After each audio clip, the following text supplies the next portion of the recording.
दिसंबर 1937 को हुआ था मुंबई में ही, और उनकी मृत्यु कल 9 अक्टूबर 2024 को हो गई। जिस प्रकार पेड़ से फूल गिरने के बाद भी फूल से महक नहीं जाती है, ठीक उसी प्रकार रतन टाटा देश को छोड़ के चले गए, लेकिन उनका यह नाम, यह जब तक यह पृथ्वी रहेगी तब तक उनका नाम अमर रहेगा। रत्न को खो दिया।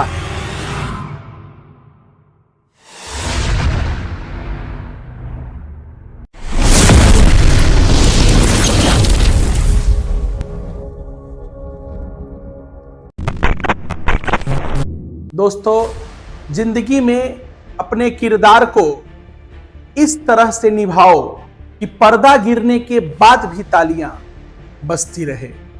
इस दुनिया में कुछ ऐसा करके जाओ कि जाने के बाद भी लोग सुकून से न रहे और सबकी आंखों में अपने आप आंसू आ जाए।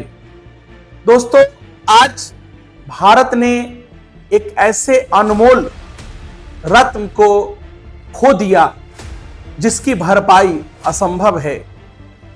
86 साल के उम्र में उन्होंने आज मुंबई में अंतिम सांस ले ली, जो जीवन भर बैचलर लाइफ जीते रहे और उन्होंने अपने लिए कुछ नहीं, देश के लोगों के लिए उन्होंने किया।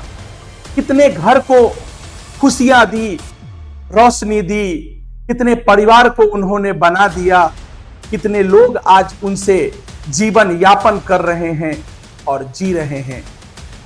आज देश का कोई ऐसा आदमी नहीं होगा, कोई ऐसा व्यक्ति नहीं होगा जो आज उनके लिए न रोया हो, क्योंकि वो मानव नहीं, वो नायक नहीं, महानायक थे। वो महापुरुष हुए और देश के सच्चे भक्त थे, जिन्होंने कई बार हमारे दूसरे देश जो हमारे लिए दुश्मन हैं, उनके एग्रीमेंट को ठुकरा दिया, उनको प्रोडक्ट देने से मना कर दिया। दुनिया की 100 ऐसी कंट्री है जिसमें उनके कंपनी का प्रोडक्ट बिकता है। उनका नाम है रतन टाटा, जिनको हम दिल से श्रद्धांजलि देते हैं। दोस्तों, जीवन में अगर तेज चलना है तो अकेला चलो, और अगर दूर तक चलना है तो साथ में चलो। उन्होंने ही इस बात को बताया है। हम सबके सच्चे मोटिवेशनल व्यक्ति आज इस दुनिया को छोड़कर चले गए 86 साल के उम्र में। आप सब आज दुखी होंगे, हम सब दुखी होंगे, और दुनिया से श्रद्धांजलि का जो है सिलसिला जारी है। देश का कोई ऐसा व्यक्ति नहीं है जो आज न रोया होगा, क्योंकि डायरेक्ट या इनडायरेक्ट रूप से कहीं ना कहीं हम लोग टाटा से जुड़े हुए हैं। रतन टाटा द्वारा बनाए हुए प्रोडक्ट से हम कहीं ना कहीं जुड़े हुए हैं। सुबह में जब आदमी बेड छोड़ता है, उस समय से लेकर रात में सोने तक ऑलमोस्ट मैक्सिमम प्रोडक्ट जो यूज करता है वो टाटा कंपनी का ही है। देखिएगा, रतन टाटा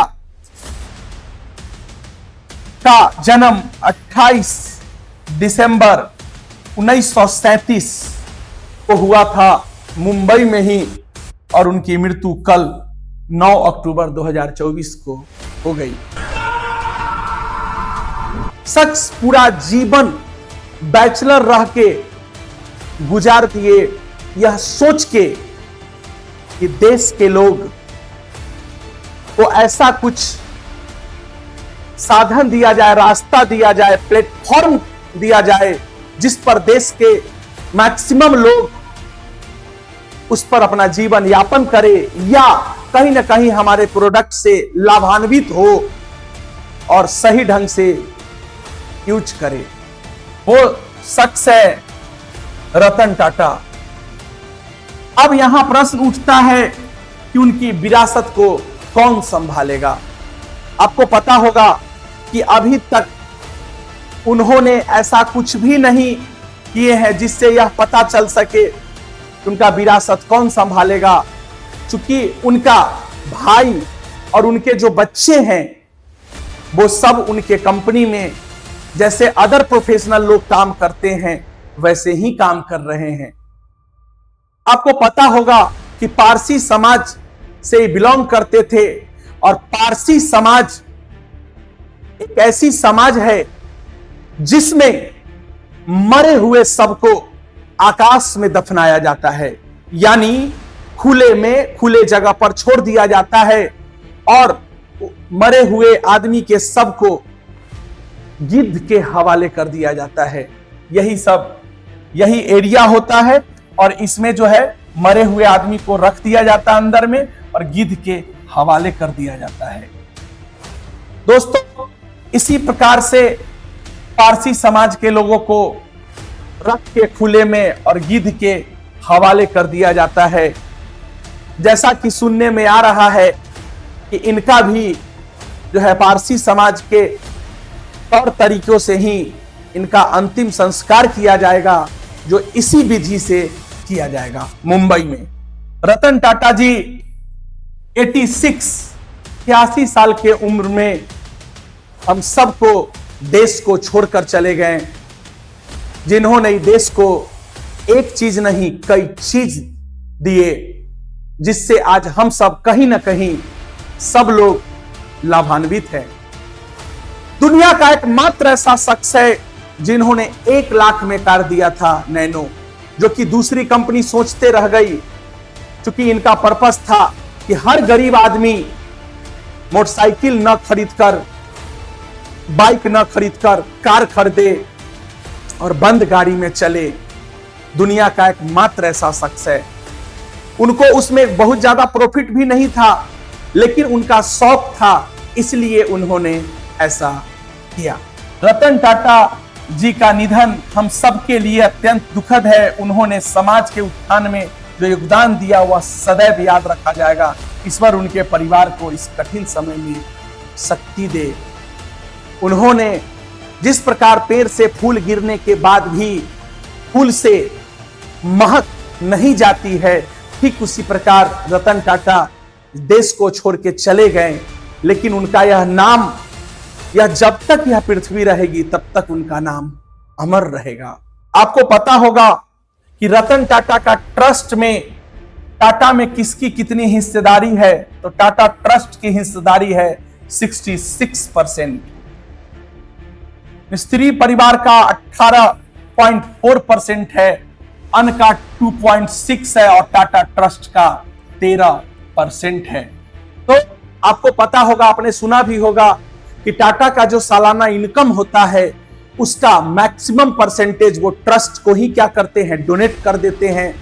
टाटा धार्मिक चीज में न खर्च करके वो ऐसे चीज में खर्च करते हैं जिसमें जैसे अनाथालय टाइप का हो, कैंसर हॉस्पिटल टाइप का हो।